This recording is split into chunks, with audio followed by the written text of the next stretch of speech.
Hi friends, Radhe Radhe. તો આજે આપણે બનાવીશું આંબળાનો પાવડર ઘરે.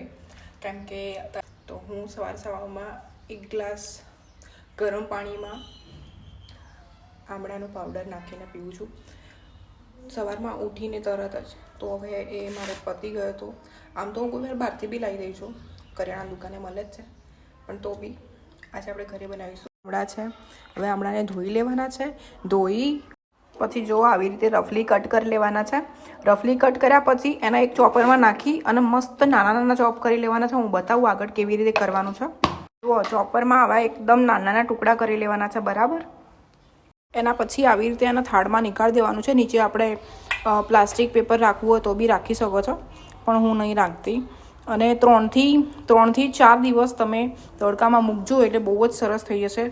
અને હું એના પછીનું તમને બતાવીશ, પાવડર બી કરીને બતાવીશ.